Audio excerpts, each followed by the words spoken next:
Hello and welcome to the very first ever Ball State Boys podcast. I am your host, Caleb Zuber, and this is my partner in crime for this podcast. Sitting across from me today in Doherty Hall, Aleksa Matijevic. Did I get the last name right? Yes, you did. Okay. Aleksa, how you doing, buddy? I'm doing pretty good. Excited for this. Tell me a little bit about yourself so the audience can find out what kind of guy you are. All right. So first, my name is Aleksa. I moved to the United States in 2013, and I really like sports. It's the passion I have, And your major is sports management, correct? Yeah, correct. How's that going for you? So far, pretty good.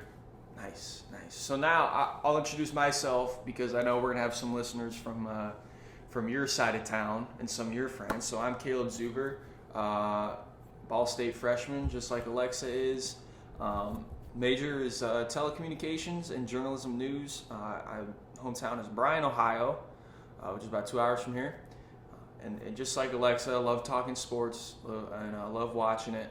And him and I have been watching a lot of sports, and we kind of just came up with this idea about doing a podcast together and just getting our stuff out there. And, maybe like Aleksa always tells me, maybe one day hitting it big. So a couple things we're going to talk about today. We're going to run through the NBA playoffs. It's been such a fun time watching the NBA in the bubble. It's been great. We're going to talk about that. And NFL starts next week. 6 days from today, actually, with Texans and Chiefs on Thursday night. We're going to give our predictions for each division in the wild card spots and then give our Super Bowl predictions.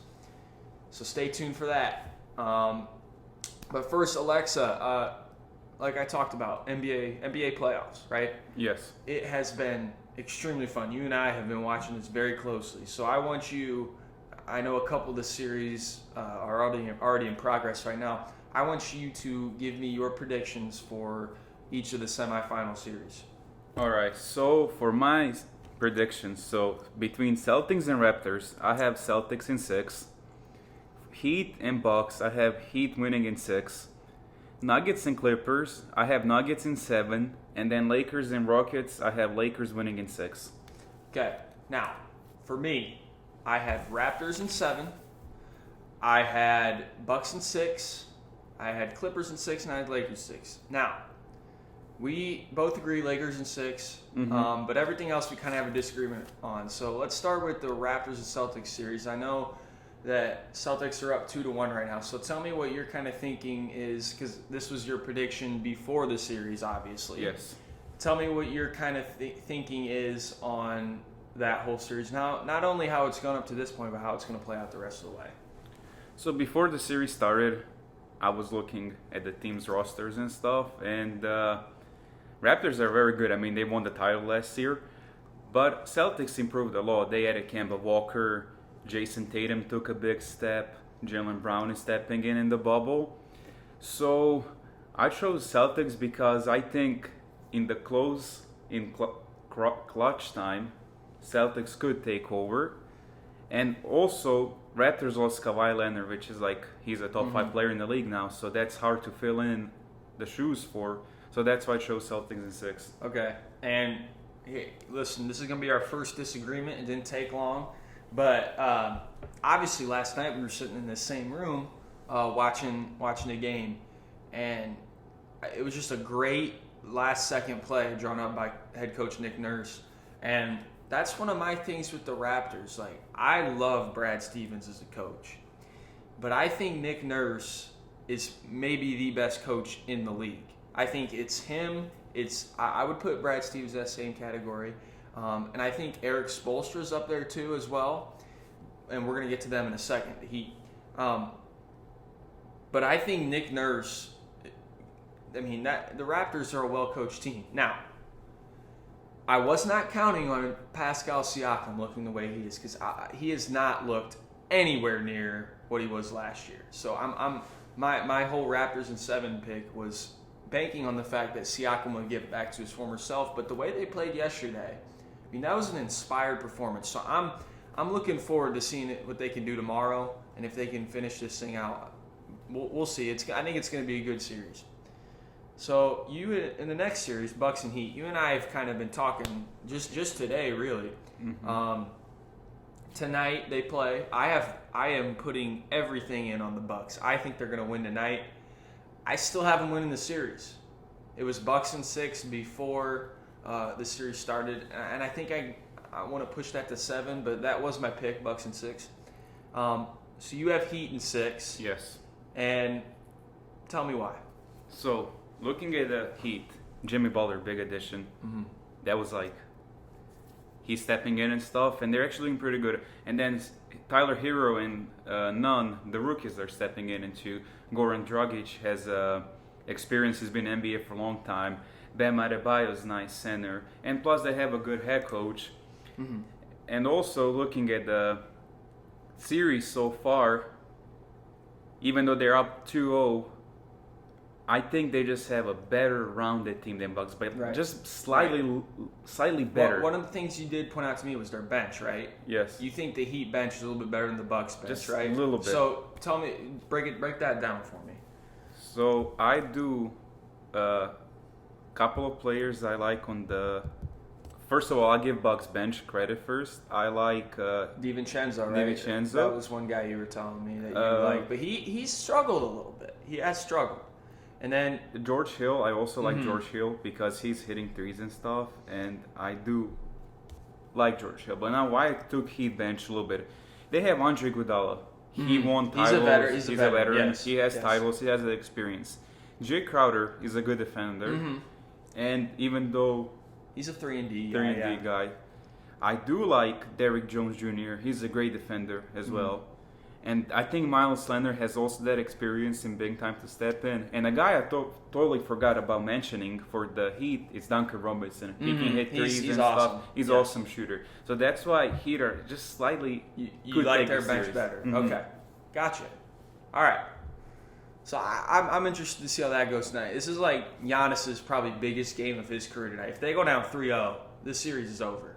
So Giannis has to perform tonight for sure. So I'm interested to see how he responds. Now, move to the Western Conference. Clippers and Nuggets. And, a lot of people were saying Clippers in 4 or 5 after the Nuggets series is over. I felt like that's a little disrespect towards the Nuggets.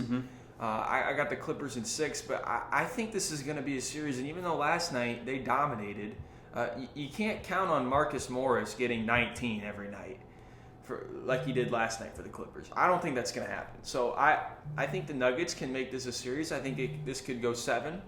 And you have the Nuggets in 7. I have the Clippers in 6.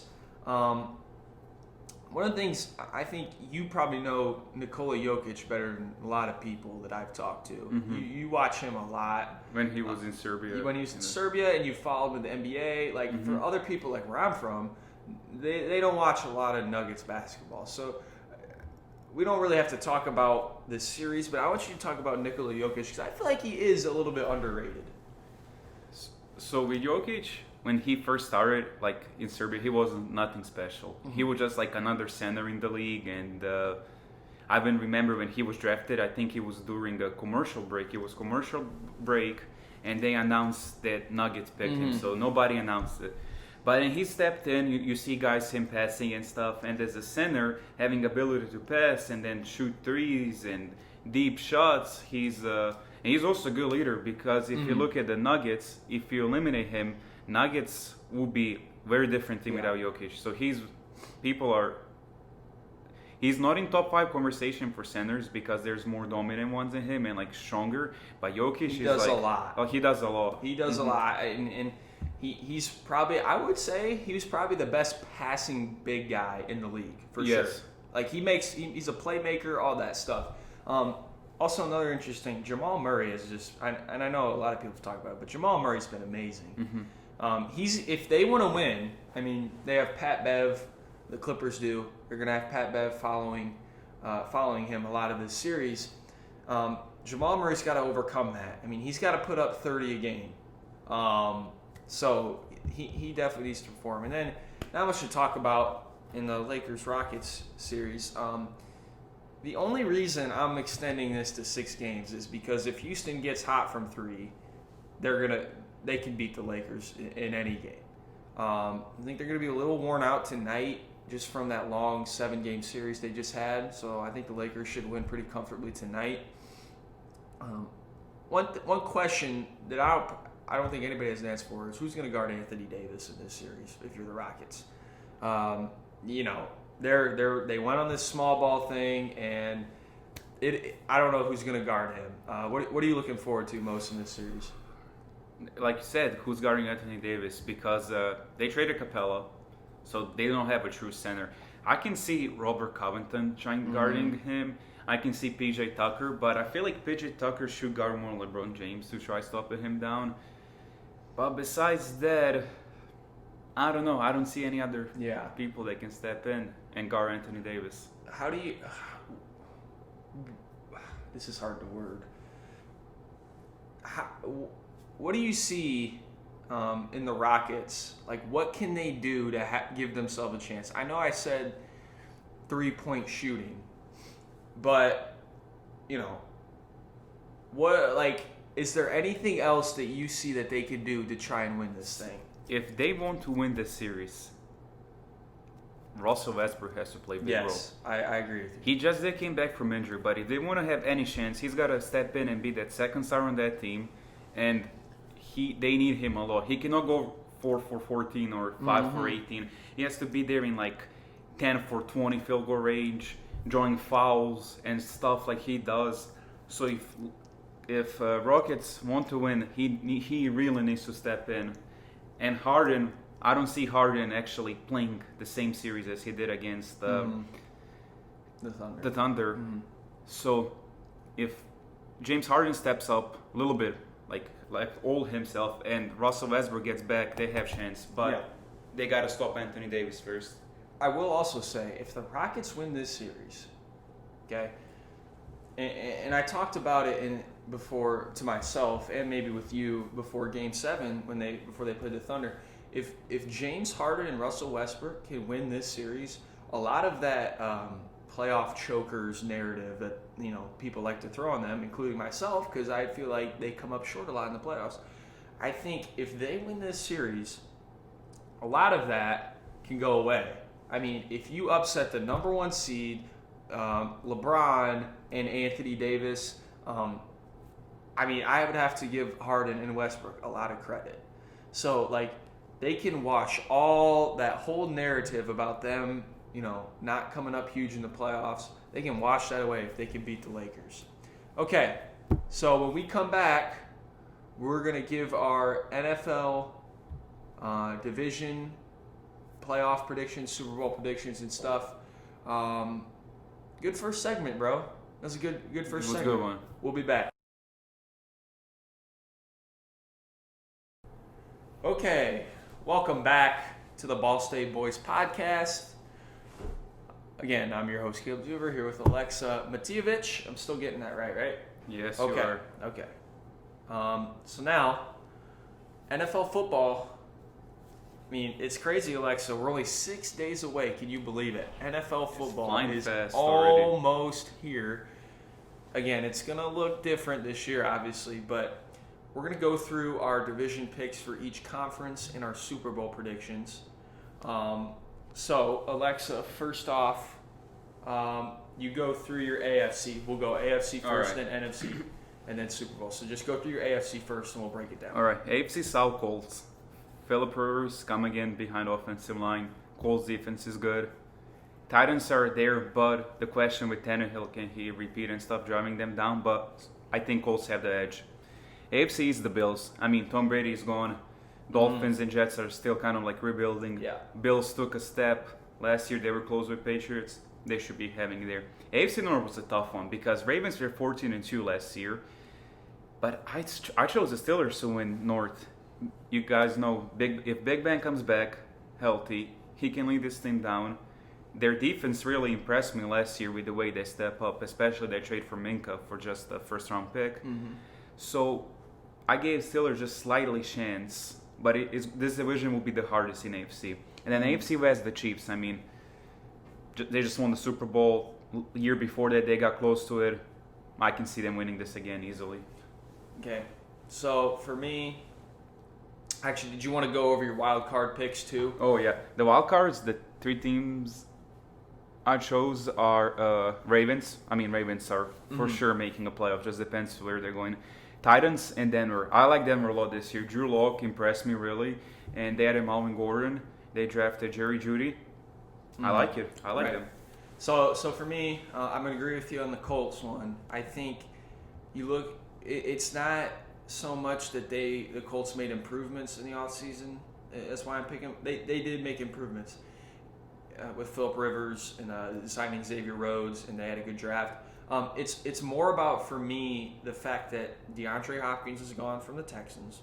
Jaguars, we know they're not going to be great. I mean, they're already trading away and cutting players. And then the Titans, for me, I can't see them repeating that success they had last year.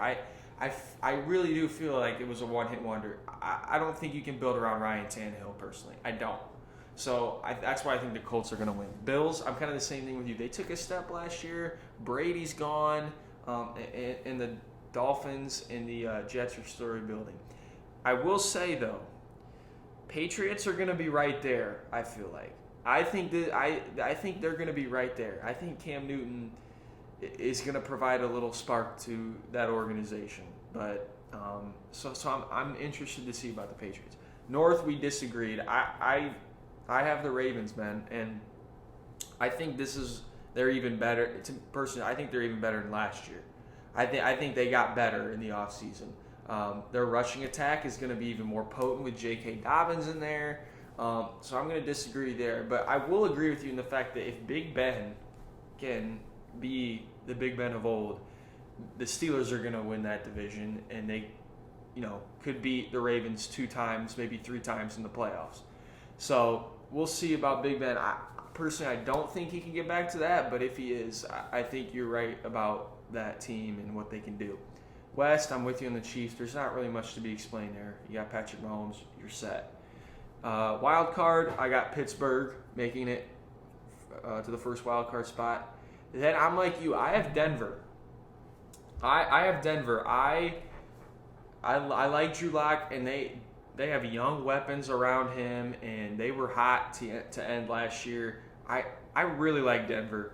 And then the final spot is Cleveland. Now, this one was kind of tough for me. So we're going to have 3 AFC North teams in the playoffs this year. I mean, I think they're too talented of a team to miss the playoffs again. Last year, they were kind of cocky and got ahead of themselves. But this year, I think they find a way in. So now NFC, I'll just start it. Saints winning the NFC South. This will be between them and Tampa Bay, I feel like. It'll be close. It'll be close. I like the Saints, though. I think this is their year, and we'll get into that in a little bit. East, kind of the same thing. A 2-team race. It's Eagles and Cowboys. If the Eagles could stay healthy, and that's what I'm going to bank on this year, I got the Eagles winning it. North, I got the Packers. This is going to be an interesting division. If Nick Foles for the Bears can get back to, his playoff run form with the Eagles, which I think is a long shot. But if he can, they got a good defense right there. I think the Bears could be a player in this division. And I think absolutely the Vikings are always a player. They got a good roster. But with the Packers with Aaron Rodgers, even though he may not be what he used to be, I still got them. West, 49ers. And this is another kind of tricky division. Some people are talking about the Cardinals being a dark horse this year. LA Rams are kind of on the downswing. I'm not as high on them. But Seahawks are obviously there too. But I'm going to take the 49ers. Too talented of a roster. First wild card spot, Tampa Bay. I think it was huge that they signed Leonard Fournette. That was the one spot on offense that they were really missing. And that defense last year, towards the end of the year, got way better. So they're going to be right there. I think that Fournette signing was huge. Number 2, I have Seattle. And anytime you got Russell Wilson, I feel like you're in good hands. And Jamal Adams, I think, was a good trade for them in the short term, maybe not the long term, but I think that was a good trade for them. And then 3, this is my sleeper pick. I didn't talk about it when I was talking about the NFC North, the Detroit Lions. Look, last year before Matthew Stafford got hurt, they were playing some really good football and were on track to make the playoffs. I think everything they did in the offseason, drafting DeAndre Swift to have more stability at running back, and I really like where they're at, and I think they can sneak in above teams like the Vikings. And yeah, that's right. I left the Cowboys out of the playoffs. I'm not high on the Cowboys. I think they can sneak in. I think they're going to be surprise players this year. Now, you go ahead and give your division picks. All right, so NFC Saints. This was a tough one between Saints and Tampa Bay, but Saints, their group, where they're longer, they know each other, and they just have a slight advantage over the Tampa Bay. East, we disagree. I chose the Cowboys. I feel like that division Eagles and Cowboys are always close to each other. I think all of these arguments, like with Dak Prescott wanting New Deal and stuff, I really think Dak Prescott's going to have a really good year coming up. They have Zeke. They're always tough to play at home. So I have Cowboys winning slightly that division. North, we also disagree. I chose the Vikings. That division stuff.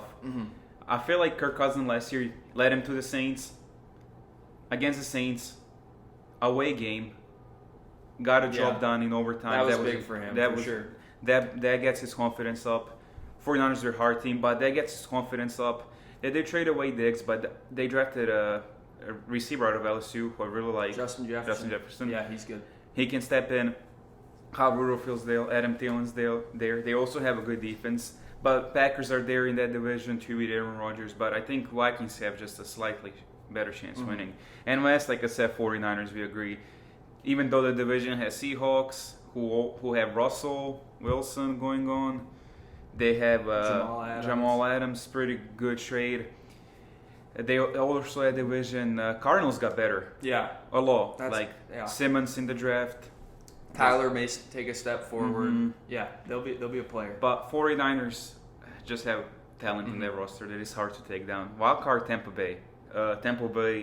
Brady, they fixed their offensive line. Defense got better towards the end of the year. Their receiving group, plus they also have good 3 tight ends. I mean, if one of them goes down, it's not a huge loss. Other 2 will step in. Absolutely. I have the Packers. They have good defense. They always play good at home. They have Aaron Rodgers. Even though there are issues with wide receiver group, they still have Aaron Rodgers, and he'll get it done to step in. And then Seahawks, like Caleb said, you have Russell Wilson. You're in good hands. Also, their defense is pretty good. Jamal Adams trade. Yep. We'll see, but Russell will get in there. Russell's a great quarterback. I like what you said about Tampa Bay because remember, they brought in Gronkowski, and after taking, I think it was a year off. He's always been injury prone, like you said. If one of them goes down, you got O.J. Howard, Cameron Brate. Gronkowski, yes, he's injury prone, and really, you would think that risk would be even more after a year off of football. Maybe not.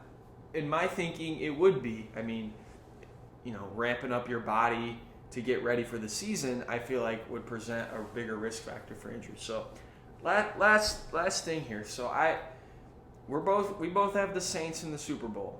Yes. You have the Steelers beating the Saints. I do have Steelers. I have the Saints beating the Ravens. So we both agree that an AFC North team is going to make the Super Bowl. Yes. But I'll just throw out my reasoning real quick. I got the Saints. I just think it's their year. They've been knocking on the door. It's been Heartbreak City year after year after year. And I think this is their best chance to win it. They got Kamara, Thomas, and they've got Cameron Jordan, the defensive side, Lattimore, all those players. Contracts are coming up. They're in win now mode, and they got to win it. So I'm going to take them over the Ravens. I have Steelers making the Super Bowl, beating the Saints. Like I said, Saints, it's this year for them. If they get a home field, it's hard. How hard it is. I'll interrupt you for a second. Big Ben is a great home playoff performer. I will agree Absolutely. with that. Big Ben, if Big Ben gets healthy, if he's back healthy to his old form, and Steelers can get home field advantage, Big Ben's done this for ages. He has 2 Super Bowls and stuff. He can, but the question is, 2 questions actually for Steelers is 3. If Big Ben can stay healthy, Juju and other receivers, could they step in now?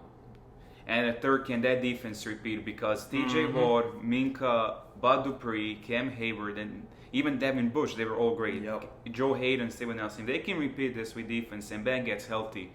Steelers are going to be hard to stop. And I do feel like not enough people are talking about the Steelers because Big Ben is kind of that X factor. Mm-hmm. Like, you know, in past years, usually you look at Big Ben and say, well, he's going to be how he is. But it's just been those recent years where he's been injured and just hasn't performed the same that you got to look at them and say, now you got to say, if Big Ben can be his old self, they will go far. So, thanks for joining us today. It was a lot of fun. First time. First time, man. First time. That's awesome. We killed it. To all the viewers out there, we are in the works of a segment on this show where Aleksa reads lyrics to a specific, say, rap song or country song. You know, his Serbian accent makes it a little funnier. So we are in the works of trying to do that. We did not do it today. We wanted to hammer down what this show is going to be about. It's going to be about sports. And in return of Aleksa reading lyrics, he's going to try to teach me some Serbian, right? Yes. So we're going to be going back and forth on that, and we look forward to that. But today was kind of just about getting the rhythm down, getting things figured out. So if you stuck with us this long, thank you so much. It's going to be fun. We're hoping to be here and keep doing these as long as we can. Yeah. Fingers crossed that nothing happens. We don't get sent home or anything, right? Mm-hmm. All right. Thanks for coming in to the Ball State Boys podcast. I'm Caleb Zuber. And I'm Aleksa. And we're out.